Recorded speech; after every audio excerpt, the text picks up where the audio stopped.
everybody, this is Patrick. Once again, selling a red Wrangler. That's just kind of crazy little truck going by.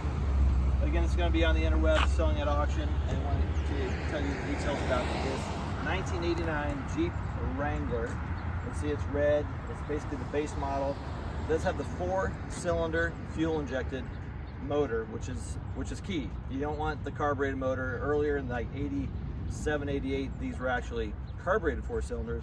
89, first year of the fuel-injected 4-cylinder. So we'll talk about it really quick.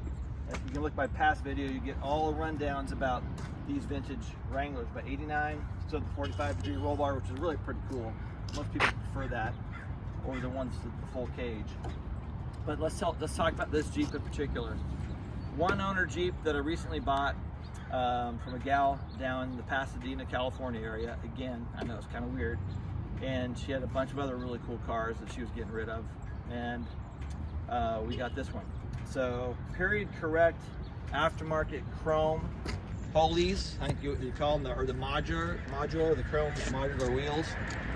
Kelly Safari tires. I'm trying to find the date code on these things. I can't, but they're pretty old. So if you're gonna drive this a long distance, you're probably gonna wanna throw some new meats on it. But this is how it sat for a long time. It sat in her garage down in Southern California for a long time. She took the top off many years ago. All it has is a bikini top on it now. And this is what you see is what you get. This is the Jeep right here.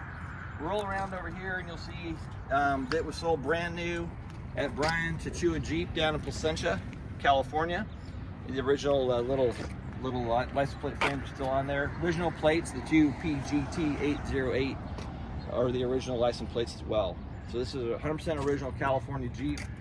It's got the vinyl Jeep seats. If you zero in, you'll see some pictures. The Jeep's imprinted on the fabric of the vinyl, which is pretty cool of that era. Aftermarket Sony stereo system with a speaker and a sub. I'm not an audiophile per se, so there's a fuse or something. I can't get the sound to work quite perfectly. So the stereo, I would say, is not working that good, if at all. It might be a fuse, it might be something else, but it's all there. You can see they spent a lot of money in 1990 on a fancy stereo.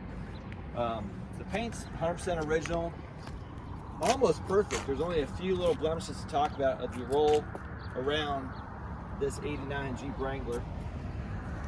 Just open up, you can see the door, just how nice it is. Zero rust on this thing. I mean, zero. You'll see the pictures underneath the carpet. There's nothing there. Just a little bit of dirt and debris from over the years. Oh, I didn't even tell you the miles. 59,000 original miles. I'll tell you the exactly here in a second when we roll around it. Only 59,000 miles. The Carfax shows that and proves that, and the Jeep itself shows that as well as you go around and look at it. One little tiny dent on the fender right here. Right front fender, just a little tiny dent. A little bit of paint fade coming across here. Go down here to the bumper, you see kind of hit something that got rebent out, but it's looking really good. The Jeep cover plate was there and intact. Another one other blemish or two to mention on the hood are also showed in the photos, like just a little wear in the paint from getting waxed over all the years. You know, the Jeep paint's great, but not that great. You can see right there. So really, it's phenomenal Jeep. I'm going to pop the hood and show you so you can see the engine too. Again, there's a gazillion detailed photos you can stop and look at on the listing. So check it out here. I had it waxed after brought it home from Pasadena, but the engine bay I did nothing to. This is kind of the way it sat. But let's talk about that motor again a little bit. You can see it's got some, on the engine block, it's painted orange. So I don't know if this engine's ever been opened up or not, or they just did that for aesthetics. She had a really cool 69 Chevy Indy Pace car. She had a bunch of cool cars. This was just one of them. So maybe she was particular and wanted it painted like that, or maybe it had an issue at some point and they cracked it open. I don't know. But I can tell you that the miles are original. Brand new gas tank because it sat for a long time. Just passed California emissions. Again, the strictest in the nation. New fuel filter, new battery, fresh oil change, some new hoses because it sat for a while, but it runs great. Super fun Jeep.